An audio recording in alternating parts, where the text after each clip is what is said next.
कबीर परमेश्वर जी से रामानंद जी ने पूछा कि हे भगवान, मेरे शरीर से दूध और रक्त कैसे, या तो रक्त होता है तो खून न खून होता, या दूध होता, ये दूध और रक्त आधा आधा कैसे, एक अंग से दूध एक अंग से रक्त खून कैसे निकला। तब परमेश्वर ने बताया कि हे प्रभु, हे स्वामी जी, पहले आप केवल ब्राह्मणों को दीक्षा देते थे और अन्य यानी शूद्रों को, अन्य जाति वालों से आप नफरत करते थे। वो तो आपने पहले ही इस दास पर दया कर दिया, अपना शिष्य बना लिया था। अब आप मुसलमानों से नफरत करते हो, इसलिए आप अभी कंप्लीट नहीं हुए हो, आपका मोक्ष अधिकारी नहीं हुए हो।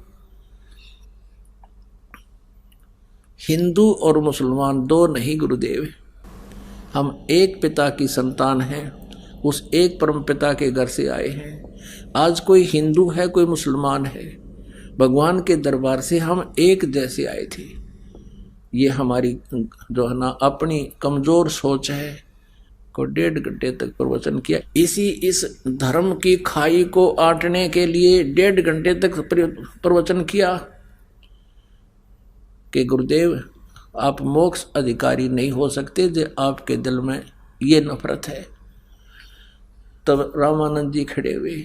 अब देखो पुण्यात्माओं, जिसने भगवान चाहिए, रामानंद जी बचपन से ही अनमैरिड 16 साल की उम्र में घर छोड़कर परमात्मा के लिए निकल गए थे। पहले कहीं कुछ मिला को नहीं, आप पर गुरु बन गए थे। फिर परमात्मा दयालु आकर उनको मिले, सचखंड दिखाया, अपनी सतीथि से परिचित कराया, फिर वो वापस आए। अब वो 140-50 साल के हो गए थे और मृत्यु उसका प्रारब्ध इतना ही था, मालिक ने बता दिया था कि आपका जीवन नहीं था आगे और आपका मोक्ष अभी होना नहीं था, इसलिए मैंने तो आपकी आयु बढ़ाई है अब, और भक्ति कर ले और नफरत छोड़ दे गुरुदेव। तभी खड़ा होकर के सिकंदर लोधी को सीने से लगा लिया रामानंद ने उस मुसलमान को और कहा, बेटा मैं तो दुर्बुद्धि जीव था, मेरी आंख खोल दी, आज मैं मर जाता, मोक्ष भक्ति योग्य हुआ नहीं था और कल न मैं पशु बन जाता।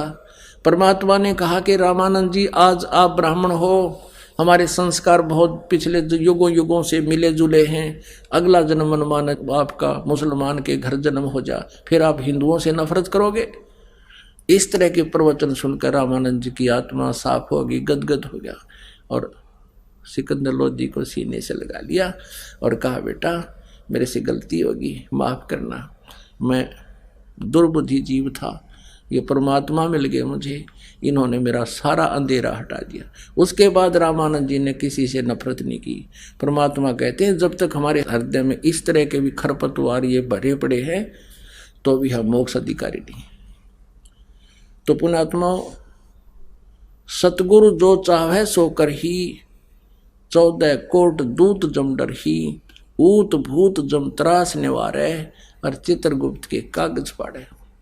अब यहाँ पर बहुत से ऐसे भी व्यक्ति आते हैं जो सब जगह घूम लिए, प्रेत आत्मा पीछा ना छोड़ती,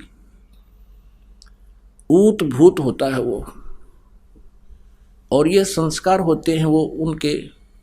अब परमात्मा क्या करते हैं, भूत कौन है, वो भूत भी पहले मनुष्य था और उसने जो मनुष्य जीवन में जो पाप करे, भक्ति ठीक करी नहीं, आज वो जीव भूत बन गया। वो भूत भी, प्रेत जो है, ये भी एक मनुष्यों की कैटेगरी होती है। जैसे मनुष्यों का कई हजार प्रकार बताए, उनमें से एक होती है। अब सूक्ष्म शरीर उसके साथ होता है तो वो पिछले संस्कार से उसके साथ चिपका रहता है। अनोखी नो बात सब आई के सत्य है, बिल्कुल नो कहा ऐसा ही है। अब परमात्मा के यहाँ दरबार में आने से परमात्मा उनके भी संस्कार अलग अलग कर देता है। सभी प्राणी उसी आत्मा के, परमात्मा के हैं, चाहे कोई पितर है, कोई प्रेत है, कोई देव है, दानव है, जीव है, चींटी है, सबका उद्धार चाहता है वो। तो परमात्मा कहते हैं सतगुरु जो चाहे सो कर ही, 14 कोट जम के दूत उस परमात्मा से डरते हैं और ऊत भूत जम त्रास निवारे, और चित्रगुप्त के कागज पाड़े। अब चित्रगुप्त के कागज पाड़ना मासा घटे ना चल बधाए विध ना लिखे जो लेख, और सच्चा सतगुरु मेट गए ऊपर मार दे मेघ। वो सच्चे सतगुरु पूर्ण परमात्मा कबीर जी अपनी प्यारी आत्मा का दुख भी दूर करें, जैसे सिकंदर लोधी के प्रारब्ध के अंदर वो पाप कर्म के कारण उनके प्रारब्ध में लिखा हुआ था, उसके जीवन में लिखा हुआ था, उसको कोई काटनिया नहीं था। ना ब्रह्मा जी काट सकते, ना विष्णु जी काट सकते, ना शिव जी काट सकते, ना ब्रह्म ना पर ब्रह्म, केवल परम अक्षर ब्रह्म कबीर देव ही हमारे जो प्रारब्ध के अंदर पाप कर्म के कारण कोई आपत्ति आनी होती है उसको भी नाश कर सकते हैं और हमारी आयु भी बढ़ा सकते हैं। सच्चा सतगुरु मिटाकर आपकी आयु कम है कहते हैं, उसको परमानेंट बढ़ा दे, फिर उसने कोई नहीं मार सकता वहां तक जो नियम में ठीक रहेगा तय, और ऊपर मार दे मेघ, यानी एक्सटेंड कर देगा, उसने कोई छेड़ दिया नहीं फिर जब तक आप मर्यादा में रहोगे। तो इस प्रकार कहते हैं सतगुरु के दरबार में कमी काहे की ना, अंसा मौज नहीं पावता से तेरी चूक चाकरी में। अगर आपको कोई लाभ नहीं हो रहा है तो अपनी त्रुटि देखे,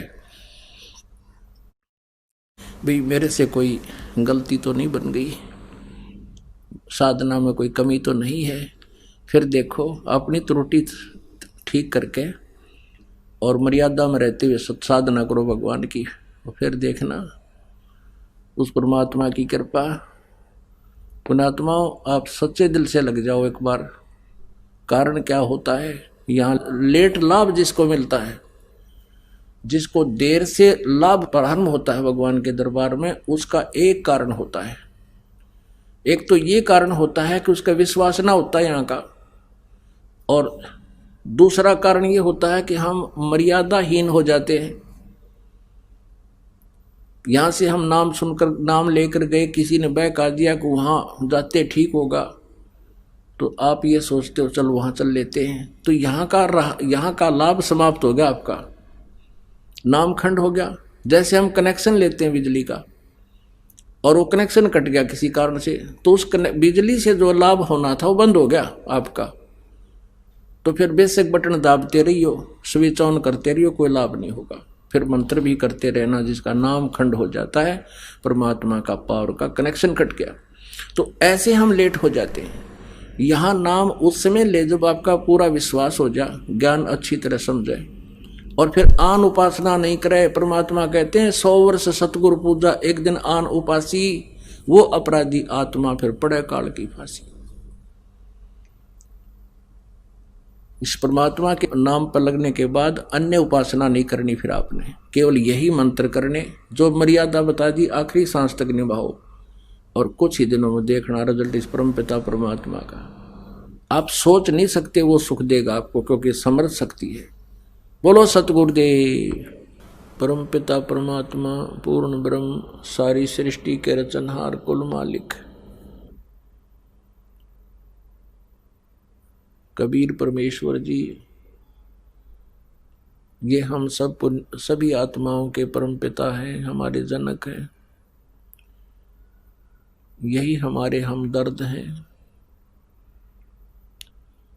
हम सभी यहाँ काल के लोक में रह रहे हैं, जो स्वयं गीता जी अध्याय नंबर 11 के श्लोक नंबर 32 में श्री कृष्ण जी के शरीर में प्रवेश करके बोल रहा है कि मैं काल हूँ और सभी लोगों का नाश करने के लिए अब प्रवृत्त हुआ हूँ, अब प्रकट हुआ हूँ। पुण्यात्माओं, जहाँ का भगवान खुद नु का मैं इन सबको खाऊंगा, देवताओं को भी खा रहा है, ऋषियों को भी खा रहा है, और उसी की स्तुति भी कर रहे हैं, हमें बख्श दो, हम पर रहम करो, मंगल हो मंगल हो। तो जिसमें इतना रहम नहीं वो भगवान कैसे हो सकता है। जहाँ जिस लोक में जिस स्थान पर हिंसा होती हो, यानी जीव की मृत्यु हिंसा ही है। ये कोई जवान मर रहा है, कोई वृद्ध मर रहा है, कोई बेटी कोई बेटा, अक्षेत्र के अक्षेत्र नष्ट हो जाती है। और यहां हम सुख की खोज कर रहे हैं। हम बिल्कुल बालक हैं, हम नादान बुद्धि के प्राणी हैं। तत्व ज्ञान के अभाव से हम ज्ञान नेत्रहीन हैं। हम उस वस्तु की खोज कर रहे हैं जो इस 21 ब्रह्मांड में नहीं है। वो सुख जहां मृत्यु ना हो और जहां पर कोई आपत्ति, किसी प्रकार की प्राकृतिक आपदा ना हो, जहां किसी वस्तु का अभाव ना हो, किसी पदार्थ का अभाव ना हो, कोई कष्ट प्राणी को ना हो, वो स्थान सतलोक है। उसे सनातन परम धाम भी कहते हैं। वहाँ पर हमारे परम पिता परमात्मा, हमारे जनक, हमारे स्वामी रहते हैं। वहाँ पर और भी असंख्यों हमारे भाई बहन वहाँ रह रहे हैं। हम कर्महीन इस काल के ऊपर आसक्त होकर हम फूटे भागों वाले इसके साथ आ गए। जब हम वहाँ से आए, हमारे अंदर विशेष दया थी, भक्ति भाव था, और हम बहुत पुण्यों से युक्त थे। बहुत हमारे साथ भक्ति की शक्ति थी। हमसे कैसी गलती बन गई। एक समय एक सड़क का निर्माण हो रहा था, सड़क का, रोड का, और वहाँ पर एक बहन अपने बच्चे को कपड़े में बांध कर, जैसे पालना सा बना देते हैं, उस कपड़ा बांध कर कपड़े वाले उसमें लेटा रखा था और वहाँ मजदूरी कर रही थी, रो रही थी। जब वो रेस्ट किया उन्हें दोपहर में, उससे पूछा कि बेटी क्यों रो रही है बहन, क्या कारण है। उसने बताया कि मैं बहुत बड़े यानी अच्छे धनवान पिता की बेटी थी, और जिससे मैंने लव मैरिज कर ली, ये हमारे वहाँ नौकर था। मैं 18 साल की होगी थी, लेकिन अकल में बालक थी। मेरा इससे संबंध हो गया। घर वालों ने बहुत मना किया, बहुत समझाया, बेटी बहुत दुख पाओगी तू, क्योंकि माता पिता को भविष्य का पता होता है। बालक अनजान होते हैं, भावुक होकर अपना जीवन नष्ट करने को तैयार हो जाते हैं। इनको कोई समझाने वाला हो कि तुमने शादी ये करवानी है तो शादी माता पिता के करे को नहीं, और वो सूझबूझ से करेंगे, तेरा भविष्य देख कर करेंगे, पर नहीं मानी। मैं अब इसके साथ घर वालों के पीछे से भाग गई। मैं काफी पैसा भी लेकर आई थी। इसने उस पैसे का दुरुपयोग किया, शराब पीने लग गया। जब तक पैसा रहा तो मेरे से ठीक बोलता रहा। जब वो पैसा समाप्त हुआ तो मेरी पिटाई भी करने लग गया, क्योंकि इसको डेली शराब पीने को चाहिए। मैं मजदूरी करती हूँ और वो शराब पीता है। आज रो रही हूँ, दिनों को मैं अपने पिता की बात को मान लेती, आज मेरे साथ ऐसा नहीं होता। तो पुण्यात्माओं, आज हम इसी स्थिति में हैं। हम अपने उस धनी पति यानी धनी पिता से विमुख होकर इस नंग काल के साथ आ गए। ये नंगड़ है गति। और जब तक हमारे पुण्य रहे तब तक तो इसने वहां ऊपर स्वर्ग में रखा, हमें महास्वर्ग में रखा। जब हमारे पैसे समाप्त हो गए, हमारे पुण्य अक्षीण हो गए, तो हमें यहाँ पटक दिया पृथ्वी पे, और अब हमें खा रहा है हमें मार रहा है, हमारी दुर्गति कर रहा है। वो कितना दयालु है हमारा भगवान, जिससे हम विमुख होकर आए थे, क्योंकि हम उसके बच्चे हैं। माता पिता अपने बच्चों से आत्मा हटा नहीं सकता, चाहे कितना निकम्मा हो जाए। इसी आधार से वो परमपिता हमारे लिए यहाँ आता है, इस गंदे लोक में। परमेश्वर की वाणी में लिखा है कि 1,00,000 योजन तक जात है इस पृथ्वी की गंध, दुर्गंध। कहते हैं यहां से 1,00,000 योजन, 1 योजन में 12 किलोमीटर होता है लगभग, और 1,00,000 योजन यानी 12 लाख किलोमीटर की ऊंचाई तक, कहते हैं इस यहाँ के गंदे लोक की दुर्गंध वहां तक जाती है। ये इतना गंदा लोक है, और हम यहाँ पड़े हैं। इसलिए वो परमपिता अपने उस अनमोल स्थान को छोड़कर हमारे पीछे पीछे भटक रहे हैं। और यहाँ काल ने हमारे को यहाँ गुमराह कर रखा है, हमारे ऊपर नशा कर दिया। जैसे इसके 3 पुत्र हैं काल के, रजगुण ब्रह्मा जी, सतगुण विष्णु, तमगुण शिव जी। इन तीनों को एक एक गुण युक्त कर रखा है इसने। अब इन ब्रह्मा विष्णु महेश का भी कोई दोष नहीं, क्योंकि जैसे मिर्च का गुण जैसा है उसके अंदर से वैसा ही उसका प्रभाव दूसरे पर पड़ेगा। जैसे ये भगवान रहते हैं अपने लोकों में, ऊपर विष्णु लोक में विष्णु जी, शिव लोक में शिव जी, और ब्रह्मा लोक में ब्रह्मा जी। लेकिन इनसे निकल रही जो तरंगे हैं, इनसे निकल रही जो रेंज है, उनके एक एक गुण की हम इस पृथ्वी पर बैठे प्राणियों को प्रभावित कर रही है।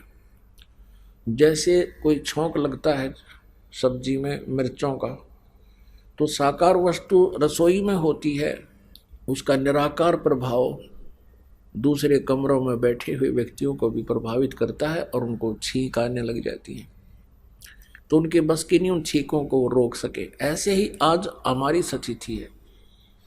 हम यहाँ काल के लोक में ऐसे इन 3 इंजेक्शनों के कारण, तीनों गुणों के दबाव से हम ऐसे मूर्छित हैं। आंखें भले ही हमारी खुली हैं, लेकिन हम अपने भगवान को पहचान नहीं पाते, जिस कारण से हम कष्ट पे कष्ट उठा रहे हैं। वो परमात्मा स्वयं आते हैं और हमारे एंटीबायोटिक टेबलेट देते हैं, ये सत्संग रूपी इंजेक्शन लगाते हैं, तब हमारे को कुछ होश आता है। फिर हमें तड़फ बढ़ती है उस परमात्मा के पाने की और उस सुख सागर स्थान पर जाने की, जहाँ जरा और मरण नहीं है, जहाँ पर जाने के पश्चात प्राणी फिर लौटकर संसार में नहीं आता है। हमारी इतनी वृत्ति खराब होगी, हम इतने रंग गए इस गंदे लोक में। एक दिन ये दास एक व्यक्ति को समझा रहा था सतलोक की महिमा और यहाँ का जो दुख। 2 घंटे सुनता रहा, जेंटलमैन दिखा था, एजुकेटेड आदमी। लेकिन एजुकेशन अलग चीज है, वो तो एक अक्षर ज्ञान है, और अच्छा आदमी है, जेंटलमैन है, वो भी एक अलग इशू है, अच्छी बात है। जब तक तत्व ज्ञान नहीं है, वो जेंटलमैन भी उस वस्तु को कैच नहीं कर सकता। उसको समझा रहा था कि सतलोक में जाने के बाद वह सुख ही सुख है, वहाँ कोई मृत्यु नहीं होती। सारा कुछ सुनकर कहने लगा, महाराज बात सुन ले, मैं ऐसा व्यक्ति हूँ जिस कार्य को करता हूँ मैं पक्की धुन से करता हूँ और उसमें सफल होकर ही रहता हूँ। और मुझे डर इस बात का है कि मैं आपकी बात को मान लूँ, आप वाली साधना में कर लूँ। पहले तो आज तक युग ऐसा ज्ञान किसी ने हमें बताया नहीं, और मैं साधना करूँगा डट कर, और मुझे डर इस बात का है कि कहीं मैं वहां पहुंच जाऊं अकेला, और वहां मुझे कोई भी ना पावे, मेरा जी ना लगे। इसलिए मैं ये साधना करूं नहीं, मैं तो यहीं रहूंगा। मैंने कहा भैया एक बात बता, यहाँ आज आप मनुष्य हो, अगला जन्म आपका कुत्ते का बन गया, गधे का बन गया, तो यहाँ के टिंडे लेगा तुम? नो बोला यही ठीक है, यहाँ घूमते फिरते तो दिखे जाएंगे, दिल लगा रहेगा। मगा भाई फिर तेरे को समझाने की का कोई फायदा नहीं, जब तेरी इतनी बुद्धि गिर गई, सारा ज्ञान समझो। वहां पर भी सृष्टि है, आपके महल वहां पर खाली पड़े हैं, और जो इस काल के जाल में नहीं फंसे वो सुख की सांस ले रहे हैं, आराम से वहां रह रहे हैं। अब वहां जाने के लिए आप जी ने यहाँ के लोक से हृदय हटाना पड़ेगा। अंदर में जगह रहनी नहीं चाहिए इस लोक की, जब तुम सतलोक जा पाओगे। वो कैसे रहेगी, ये बात कैसे बनेगी, इस तत्व ज्ञान से बनेगी। आज आप जिस परिवार में हो, आपके बच्चे भी हैं और बहुत अच्छे लायक हैं, आपका सुखी परिवार है। इस वैसे तो यहाँ सुख नाम की चीज नहीं, लेकिन हम इस झूठे सुख को सुख मान रहे हैं, इतना ही मानकर चले तो ये तो अच्छी बात है। और आप पूरा परिवार भक्ति करो, साधना करो, नेक नीति से काम करो, कोई बुराई नहीं करना, और किसी प्रकार का बाह्य आडंबर नहीं होना चाहिए। भक्ति करते रहो। आपकी अपने परिवार में ममता है, क्योंकि ये तो स्वाभाविक है, जीव के बस की बात नहीं। जिसने शराब पी रखी हो, तो जिसने शराब पी रखी हो तो उसके बस की बात नहीं कि वो जैसे चल रहा है, जो बोल रहा है, वो उसकी गतिविधि ऐसी रहती है। वो तो फिर शराब उतरने के बाद ठीक हो जाता है। तो इस ज्ञान से आपकी या भांग उतर जाएगी। कबीर साहब कहते हैं, कबीर ये माया अटपटी और सब घट आन अड़ी, किस किस न समझाऊं या कुएं भांग पड़ी। जैसे किसी कुएं में और आछी 1 क्विंटल भांग रगड़ के घेर दे, कोई डाल दे, और उसको जो भी उस कुएं के जल को पीवेगा, चाहे 1000 पी ले, तो उन 1000 की गतिविधि, बोलने चलने की जो सती थी, उनकी चाल, उनकी बोली, सबकी एक जैसी होगी। पैर लटखड़ाते चलेंगे, कहेगा कुछ, बोलेगा कुछ। तो ऐसी स्थिति हम सबकी हो चुकी है। परमात्मा कहते हैं, इस काल ने 21 ब्रह्मांड वाले कुएं में या भांग डाल रखी है त्रिगुण माया की। रजोगुण के आधार से हम यहाँ संतानों उत्पत्ति करते हैं, इसी को हम सुख मान रहे हैं, इसी को हम विलास मानते हैं। और यहाँ कोठी बंगले राजपाट उच्च पोस्ट प्राप्त करना, ये भी रजोगुण का ही दोष है। सतोगुण के आधार से हम एक दूसरे में ममता हमारी फंसी पड़ी है, जीव के बस का को नहीं।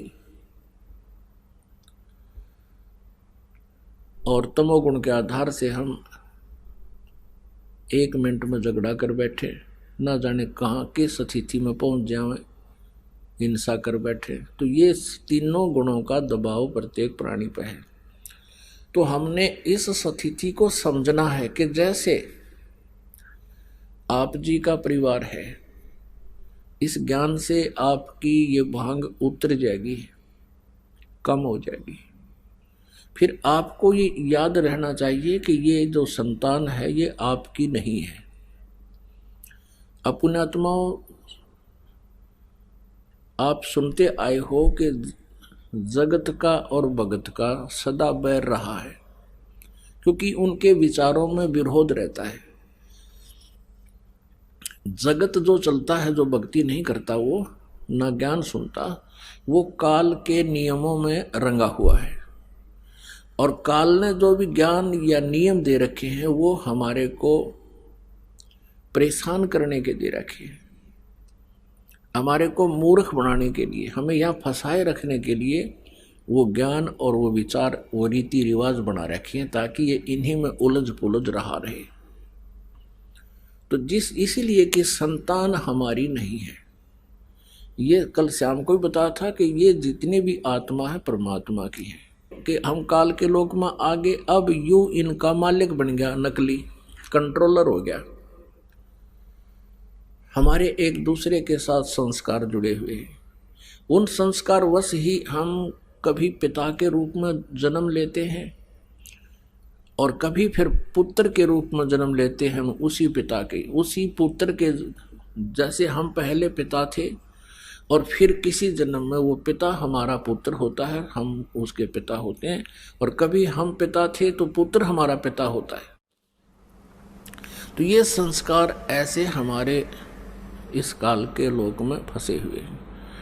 इन्हीं के आधार से हम एक दूसरे के यहाँ पति पत्नी, बेटा बेटी रूप में, दामाद आदि जो नाते बनते हैं, ये उसी संस्कार वश ही हमारे बनते हैं। पुत्र के जन्म से 1 वर्ष पहले कहाँ था वो पुत्र, कहाँ थी वो पुत्री?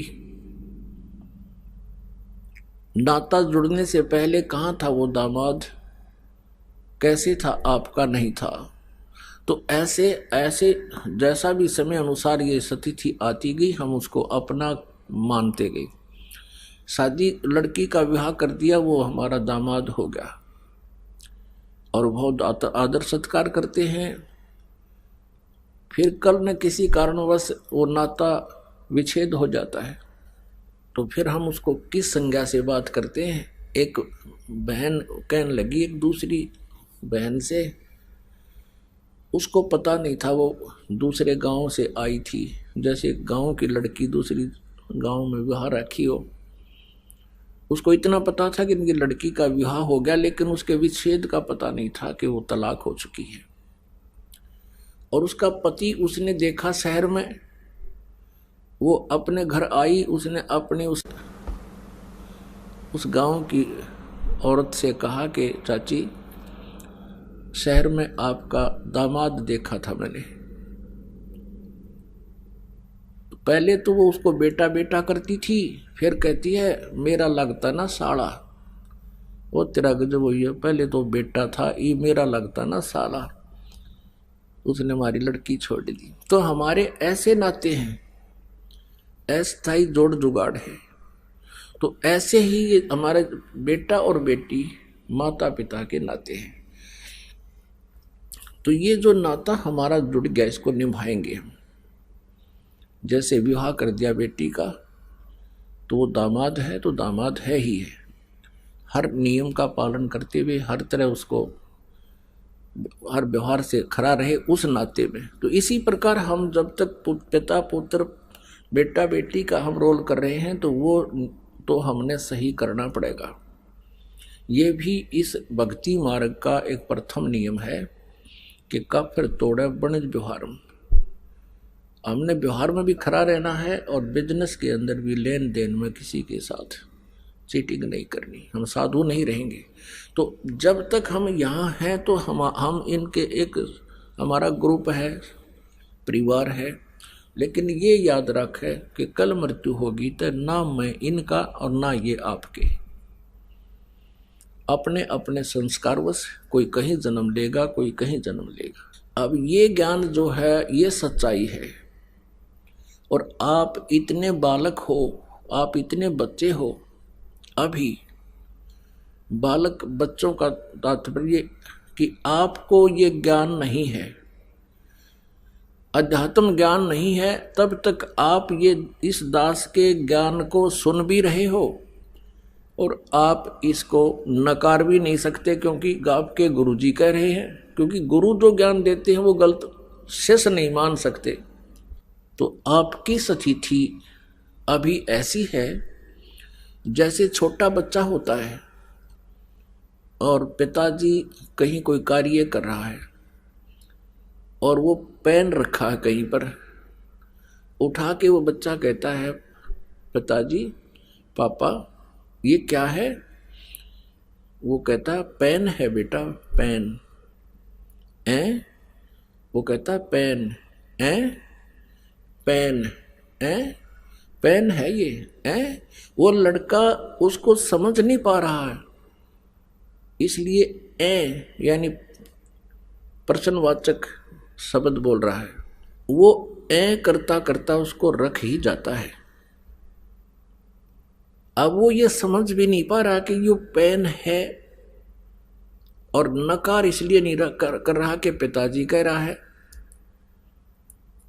और जब वो बच्चा बड़ा हो जाता है, उसकी बुद्धि भी मैच्योर हो जाती है, युवा हो जाती है, फिर उसको कहते हैं कि बेटा वो पेन ला उठा के, वो दौड़ा जाता है और पेन उठा के ला के पिता को दे देता है। तो आज आपकी स्थिति इस ज्ञान को जो दास बोल रहा है, इसको समझने में उस बालक जैसी है। ये दास जो कह रहा है ये सच्चाई है, लेकिन आपके यह बात घर नहीं करेगी जल्दी सी, और आप नकार भी नहीं सकते।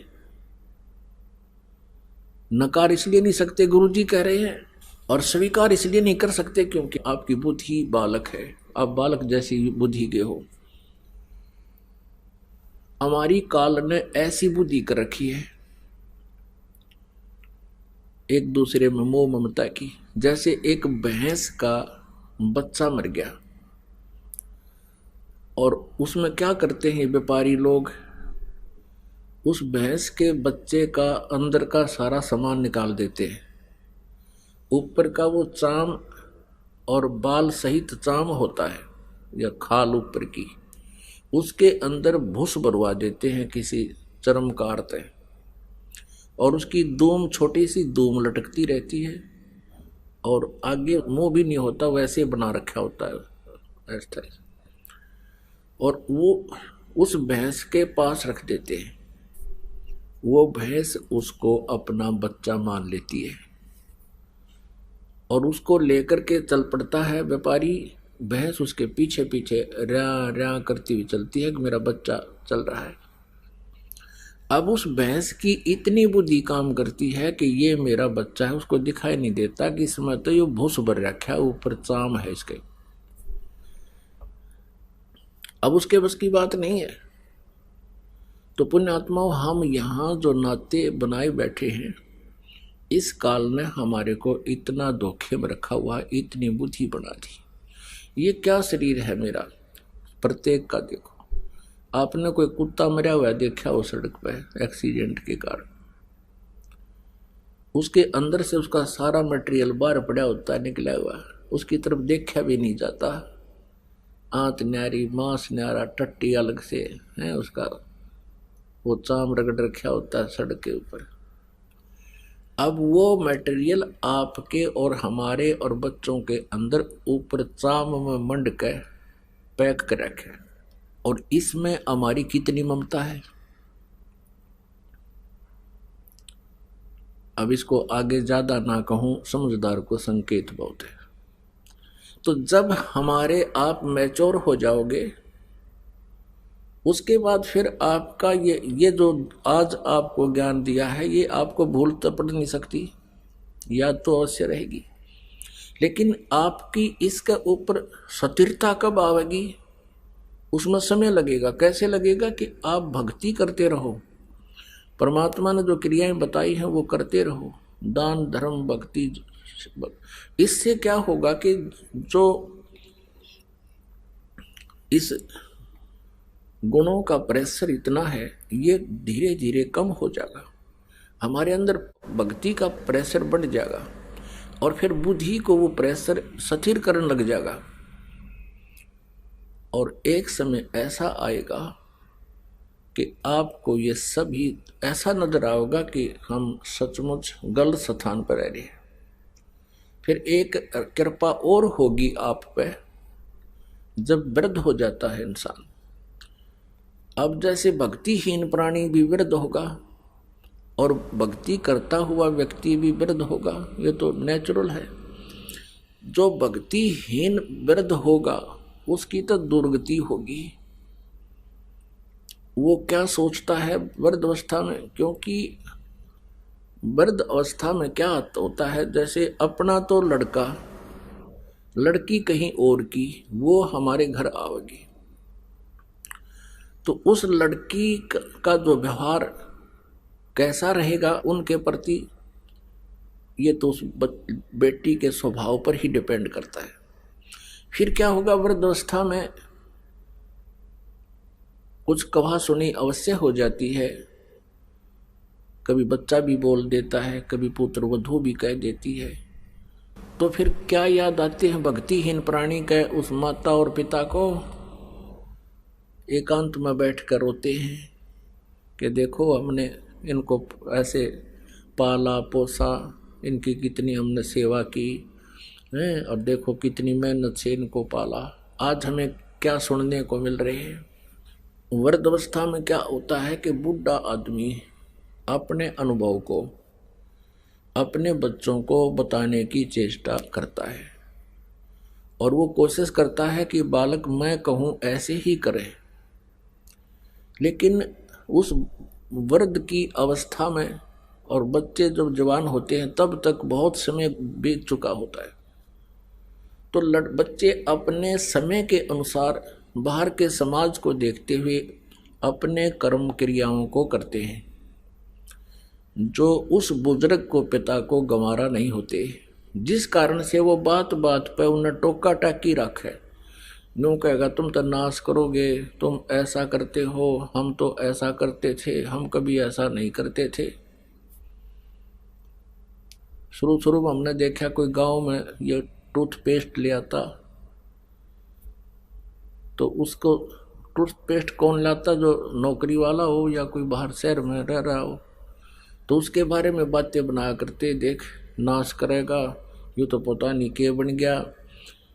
तो इस तरह की हमारी जो नेचुरल सोच होती है, इस तरह की सोच बनी ही रहती है। तो वो बुजुर्ग टोका टाकी अवश्य करता रहता है, जिस कारण से उन बच्चों में मन मुटाव सा बन ही जाता है कि पिताजी बार बार टोकते रहते हैं, हम कोई बालक थोड़ी रह गए हैं, शादीशुदा हो गए हैं, बाल बच्चे भी हो गए।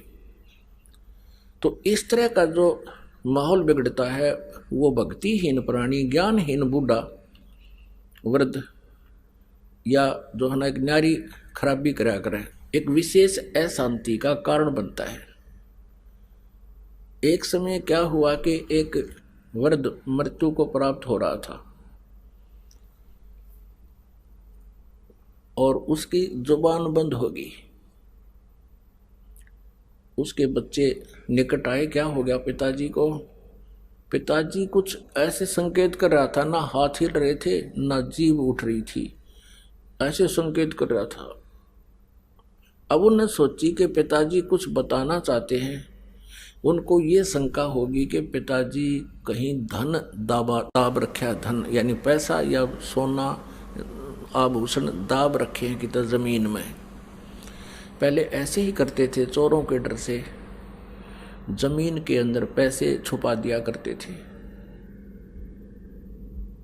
तो उस पशु जहाँ बांधा करते, पशुओं के नीचे स्थान खोद कर गड्ढा उड्ढा दाब देते, ऊपर ऐसा करते थे किसी को पता नहीं लगे कहाँ दाब रखे। तो ऐसे जहाँ पशु बंधते थे उस साइड में ऐसा कर रहा था। अब बच्चा ने सोची पिताजी कुछ बताना चाहते हैं, कुछ पैसा इन्होंने छुपा रखा है, मृत्यु होगी और ये व्यर्थ जाओगा।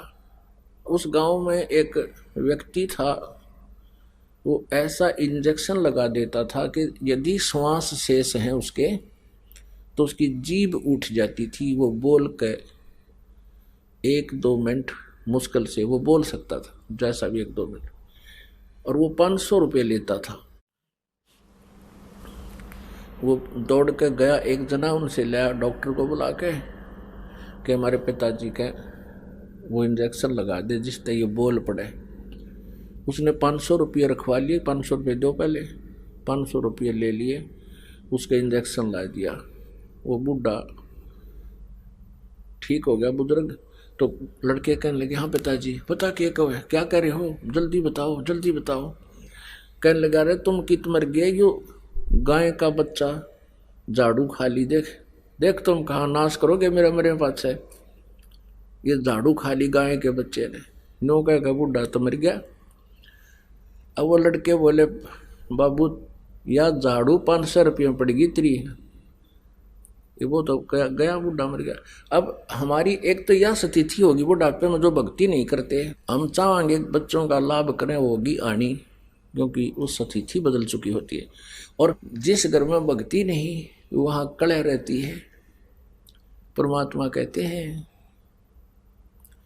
मतलब के बिना कोई नहीं प्यारा, स्वार्थ के बिना कोई नहीं प्यारा, जब तक बैल चले हड़िए में तब तक डालें चारा, जब तक बैल चले हड़िए में तब तक डालें चारा, बिरध होवे जब नाथ काट दे वो घर घर लाठे खारा, स्वार्थ के बिना या कोई नहीं प्यारा।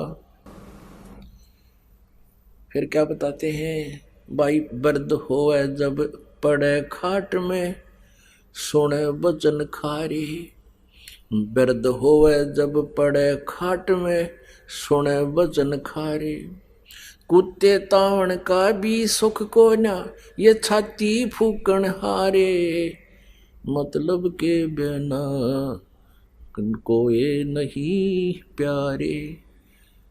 अब क्या होता है, जैसे बुढ़े की या बुढ़िया की घर कहाँ सीटिंग होती है उसकी, कहाँ गेट के ऊपर है, और वहाँ कुत्तों की रखवाली करते हैं, कुत्ता कोई घर में ना बढ़ जाए। पुत्र वधू जाती है कहीं जल लेने बाहर खेतों में या चारा लेने, और पीछे तो कुत्ते बढ़ के दूध खराब करके, कोई रोटी खराब करके, वह पुत्र वधू आई भीतर देखा तो उसने देखा कि तो कुत्तों ने सारा काम बिगाड़ रखा है। तो फिर बुढ़िया पर गुस्सा उतरा करे, अब तुमने मेरी छाती फूक दी, मेरा लहू सुखा दिया, तुम्हारा इतना सुख भी को नहीं, तुम कुत्ते ता दो, कुत्तों को हटा दो। कहते कुत्ते ता उनका भी सुख को ना, तुम छाती फूकना रे। अब फिर वो बुढ़ा बुढ़िया रो अकेले, उस पुत्र वधू का तो बोल रहे कोई ना, अगर बोलोगे तो शाम ने रोटी भी ना मिले। फिर रोते हैं कि देख हमने इनके लिए कितना किया, के सोची थी बेटे ने ब्याह होंगे, हमने सुख होगा, ये होगा, देख आज इसने छाती फूक दी, मारी कब ऐसे मेरी फूक दी। तो पुण्यात्माओं ये बट नेचुरल है, यहाँ रो चाहे को राजी रहो, इस काल ने हमें इस प्रकार परेशान कर रखा है और ऐसे ही रहेंगे। इसके विपरीत जो भक्ति करते हैं, परमात्मा का नाम लेते हैं, इस परमेश्वर की शरण में रह रहे हैं, तो उनकी स्थिति में फर्क पड़ जाएगा। क्योंकि यदि बच्चे भी भक्ति में लग जाए तो फिर तो मिनी सतलोक हो जाएगा आपका घर, ये सत्कर मान लेना। अब जैसे आप वृद्ध होंगे, बच्चे युवा होंगे, इनका विवाह भी होगा, सारे काम होंगे, ठीक है। माता पिता का स्वभाव होता है कि अपने बच्चों को अपने अनुभव अनुसार गाइड जरूर करें, उनको बताओ बेटा ऐसे कर लो, ऐसा कर लो, और वो नहीं मानते हैं कि नहीं पिताजी ऐसा ठीक है, हम ऐसा करते हैं, तो उसको ऑब्जेक्शन करने की जरूरत नहीं चाहिए। बुढ़ा अगर समझदार है तो कहना अवश्य चाहिए, क्योंकि हो सकता है कोई बात ऐसी भी हो जाए बच्चों के ना दिमाग में हो और वह बात सेट हो जाए पिता वाली माता वाली, और वो ऑब्जेक्शन करते कि नहीं ऐसे करेंगे, अच्छा बेटा कर लो, अपना माड़ा लेकर और करंट बदल ले, दूसरी तरफ मुँह फेर कर अपना मंत्र शुरू करते। और फिर क्या होगा कि परमात्मा की कृपा से भक्ति करने से पहले तो आपका शरीर ठीक रहेगा बुढ़ापे में, क्योंकि सारी उम्र के किए हुए पुण्य और पाप साथ तो रहते हैं युगों युगों के, तो वो बुढ़ापे में आकर फिर अपना सारा प्रभाव दिखा देते हैं। भगवान की भक्ति से फिर एक नारी शक्ति प्राप्त होती है, आत्मा और शरीर को कष्ट रहित भी होता है, और बच्चों के अंदर भी परमात्मा दयालु दया भर देता है, एक विशेष नम्रता आती है। वो डरते हैं मालिक से, कहीं पिता माता की आत्मा ना दुख जा, हमें पाप ना लग जाए। तो उस दृष्टिकोण से भी ऐसा कोई कदम नहीं जल्दी से उठाते जिससे माता पिता को दुख हो। और उधर से माता पिता भी इतने समझदार हो जाना चाहिए इस ज्ञान से, एक बार प्रार्थना करें नहीं मानने तक अच्छा बेटा नो ऐसे देख लो, और फिर अपना मंत्र में ध्यान रखे। वो पिछले रंडरोने नहीं रोए मन नो कर ना मानते हो फलाना, ये तो बकवादे हैं, ये तो काल का व्यवस्था है। इनको भगवान से दूर रखा है, मन में खरपतवार भरता रहे, इनके खुरापात बढ़े रहे, भक्ति ना करेंगे। तो इस ज्ञान से वो बात बनेगी। तो ऐसे हम अपने इस जीवन को भी सुखी करेंगे, परमात्मा को भी पाएंगे। तो पुण्यात्मा, हम यहां आकर के काल के जाल में हम फंस गए, और अंत समय में हमने यहां से जब चलना होगा, आपके ऊपर एक रहम होगा यूं भी कि बुढ़ापा कंपलसरी और आवश्यक है इस भक्ति के लिए। क्योंकि जब तक आप युवा हो, ये जो दास बोल रहा है ना, एक एक वचन से समझना जैसे अनमोल और सत्य। अब तक जब तक आप युवा हो, आपको पल की चैन नहीं है, भक्ति कर रहे हो, ये आपका सौभाग्य है, ये विशेष कृपा मालिक की आप पे है। लेकिन आपको इतनी कसक नहीं है, और जो कि तो आप ये काम अपनी क्रिया करते हुए, भक्ति करते हुए वृद्ध भी होगे, और वृद्ध होकर के फिर आपका शरीर भी शिथिल होगा।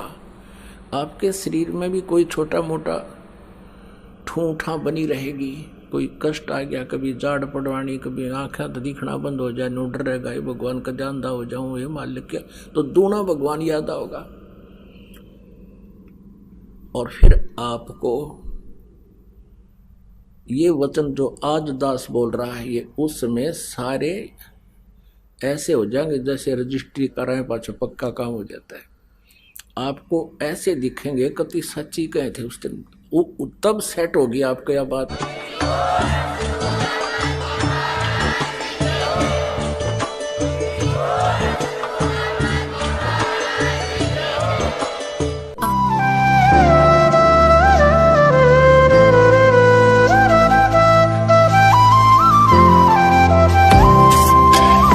सत सही।